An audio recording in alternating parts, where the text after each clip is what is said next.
E aí pessoal, aqui quem fala é o engenheiro Josias Martins da Bobsin P&D. No vídeo de hoje vamos falar sobre fluxo de projetos, projetos no geral, que vão desde a especificação até a entrega de um produto final que poderá ser produzido em série. Então para este vídeo vamos demonstrar o fluxograma e a sequência que a Bobsin P&D utiliza para o desenvolvimento de projetos comerciais. Sendo que hoje a Bobsin P&D trabalha com fluxo em 3 níveis, iniciando pela consultoria, passando pelo desenvolvimento de um protótipo funcional que é entregue ao cliente para testes e finalmente concluindo o desenvolvimento do produto. É isso aí, vamos ao vídeo de hoje.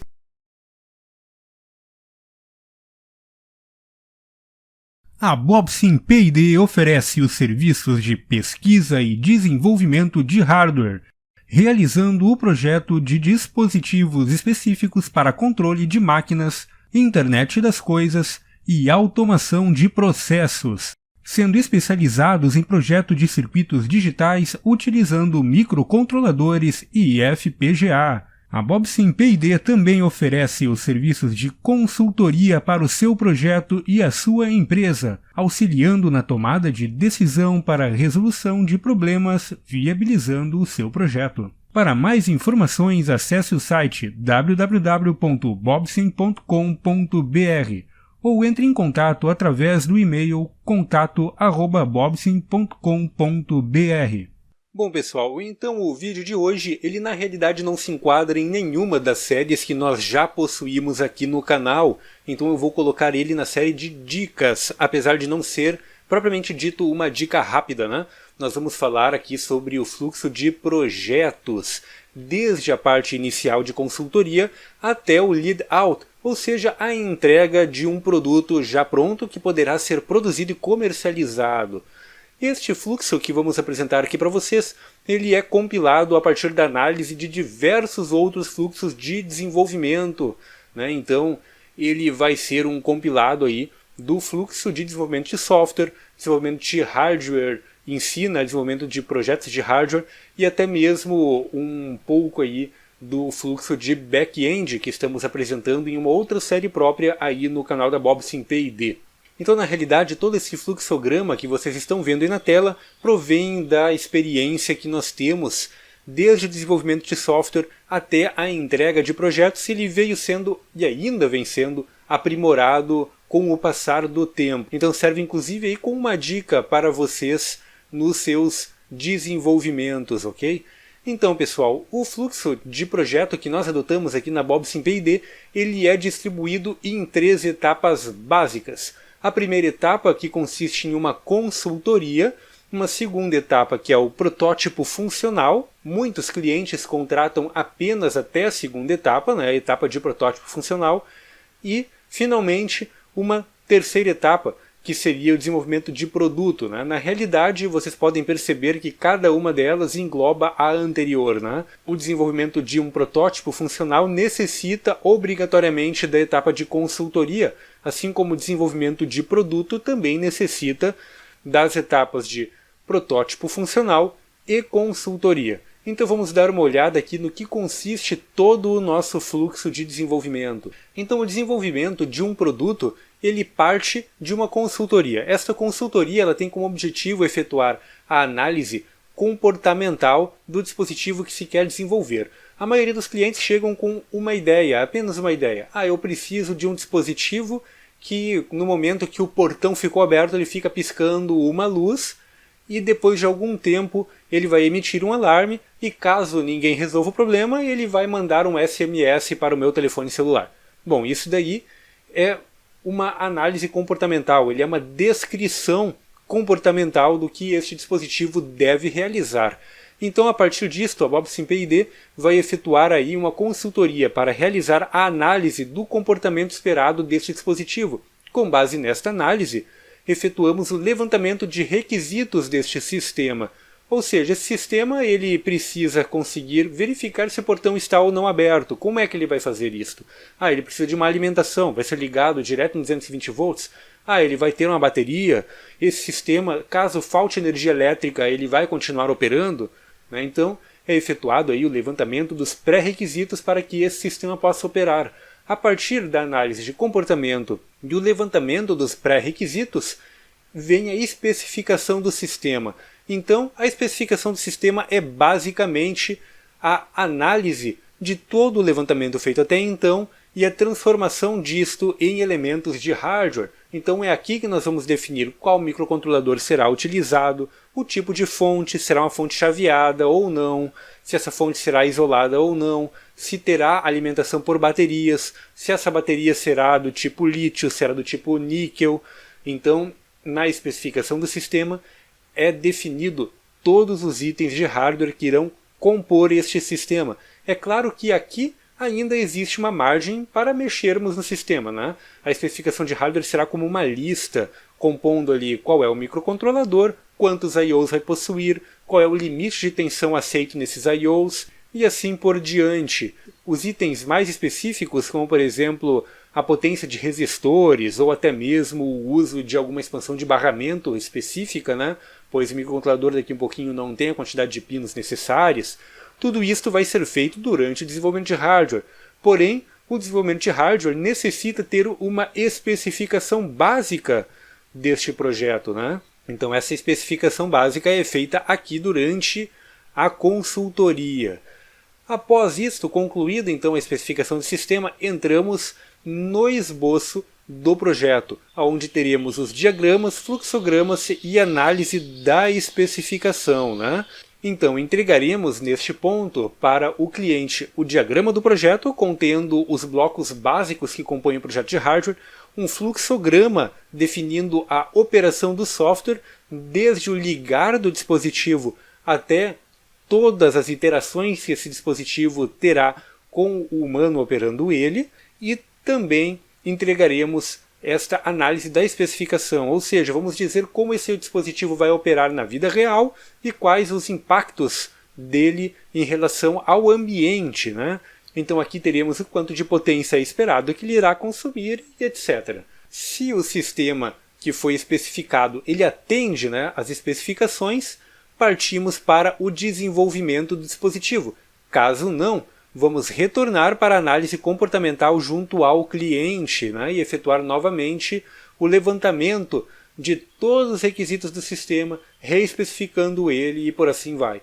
Então este ciclo aqui ele só termina no momento que o cliente nos informa, ó, tá ok, a especificação é essa mesmo, é assim que o dispositivo deve funcionar, podemos partir para o desenvolvimento do protótipo funcional.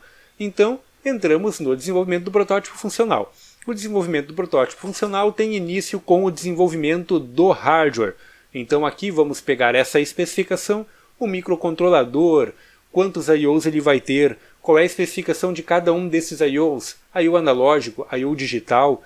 Esse I/O digital ele vai ser TTL 5V, 3.3, ou de repente ele é 110, 220 volts AC, um detector de fase, por assim dizer, né? Então é utilizada a especificação de hardware para o início do desenvolvimento do hardware. Vamos desenvolver a placa de circuito impresso e o esquemático aqui nesta etapa. E em sequência é realizado o desenvolvimento de software, quando ele existe, é claro, se não for apenas um dispositivo analógico, né?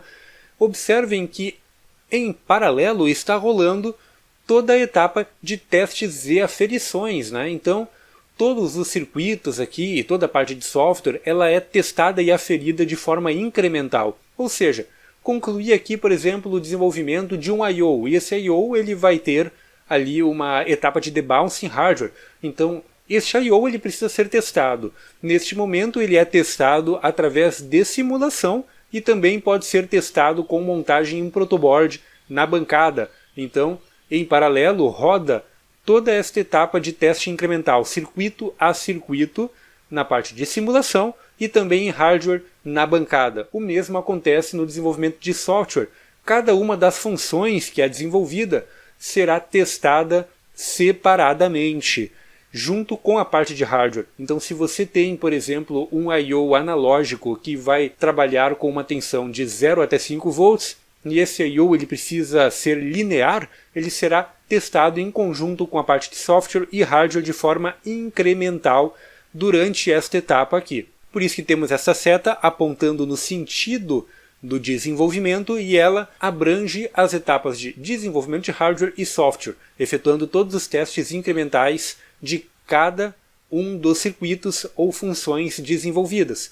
E na sequência temos o teste de nível 1. O teste de nível 1 ele será um teste de puramente simulação, por assim dizer. Não iremos testar todos os elementos de hardware diretamente em bancada aqui, mas é efetuado um teste global, ou seja, aqui nós já deveremos ter todo o software desenvolvido e todo o hardware desenvolvido. Dentro do possível será realizado um teste global aqui e verificado se o sistema está funcionando corretamente.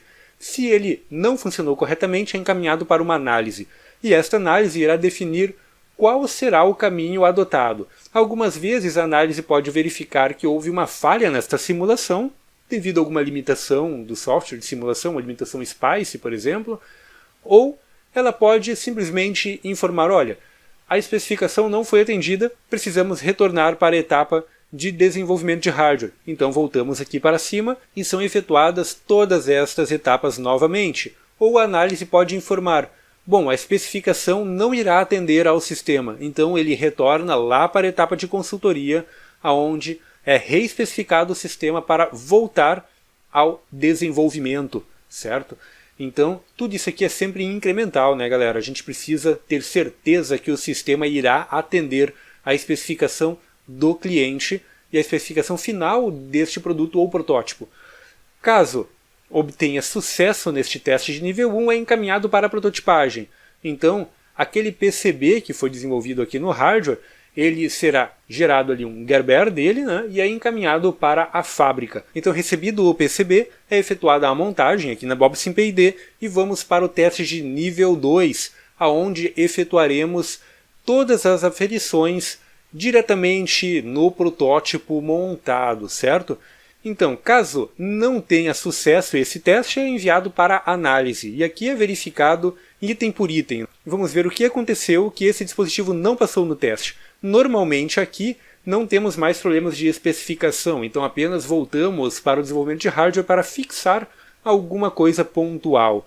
Caso seja necessário reespecificar o projeto, obviamente retornamos lá para a consultoria e o dispositivo entra novamente em todo este fluxo até chegar aqui no teste de nível 2. Lembrando que no teste de nível 2 o dispositivo ele é testado de forma global, ou seja, é software e hardware testado em bancada para ter certeza que o sistema está operando como o especificado lá na etapa de consultoria, né? Desde a especificação comportamental do dispositivo até a parte de especificação de hardware, como por exemplo níveis de tensão aceitos nas entradas digitais e analógicas, e potência consumida e etc. Então, pessoal, caso tenha sucesso, vai adiante. Encaminhamos para a entrega do protótipo e a documentação. A documentação ela irá abranger todo o sistema, né? Vamos falar aí rapidamente sobre cada um dos circuitos e a parte de software, entregando junto para o cliente um fluxograma que irá definir como o sistema irá funcionar, junto com uma documentação de montagem e testes para que o cliente possa testar este sistema diretamente no seu laboratório. Então, entregue a documentação, o cliente terá ali 15 dias úteis para solicitar correções básicas do dispositivo. Entendam que aqui a correção ela não será do tipo melhoria, né? É apenas uma correção de funcionamento. Um dos I/Os não funcionou conforme especificado, ou o dispositivo falhou depois de 200 horas de teste. Então são esses tipos de correções que são aplicadas aqui. E é claro que retornamos a qualquer um desses pontos aqui do fluxo conforme a necessidade. Então é analisado e quais as correções que o cliente solicitou. Caso as correções sejam do tipo melhoria, eu preciso adicionar mais um I/O, preciso adicionar mais um botão, ou quero trocar o display por um display maior. Então isto compactua em um aditivo de projeto. Ou seja, o projeto retorna lá para a especificação do sistema e teremos toda uma reengenharia aqui que é necessária para readequar este projeto. Neste caso, ele é tratado como um projeto novo normalmente, né? Claro que a depender do tipo de alteração necessária. Então aqui será emitido um aditivo de projeto e um novo orçamento para o cliente. Seguindo adiante, Então aqui nós temos o fechamento da parte de protótipo funcional, certo, galera? Esse cantinho que nós temos aqui, né, correção básica, 15 dias, melhorias, fechamento do projeto ou aditivo, cabe apenas a contratos de protótipo funcional, ou seja, a Bob Sim P&D irá entregar para vocês um protótipo funcional que irá operar conforme a especificação do sistema, porém não é realizado um long time test. Nós realizamos um long time test básico, ou seja, é efetuado ali um teste mais ou menos 2 ou 3 dias, mas não um teste de longa duração, como por exemplo 2 ou 3 meses em bancada, efetuando um stress test. Esse teste não é realizado em desenvolvimento de protótipo funcional. Neste caso, caberá ao cliente realizar este teste antes de efetuar a venda do produto no mercado. Então aqui, no caso de contrato de desenvolvimento de protótipo funcional, o que é a grande maioria dos contratos, a Bob Sim P&D não possui responsabilidade a longo prazo com o protótipo. Caso o cliente efetue o desenvolvimento de um produto, no caso um desenvolvimento continuado, aí já é um pouco diferente, né? O cliente está contratando um desenvolvimento a longo prazo. Normalmente o desenvolvimento de um produto tem uma curva que pode variar entre 3 meses até mesmo 1 ano, a depender da complexidade deste produto. Pois, como vocês viram aqui, né, dentro do desenvolvimento do protótipo, nós temos muitas idas e vindas, né, dentro do fluxo de desenvolvimento.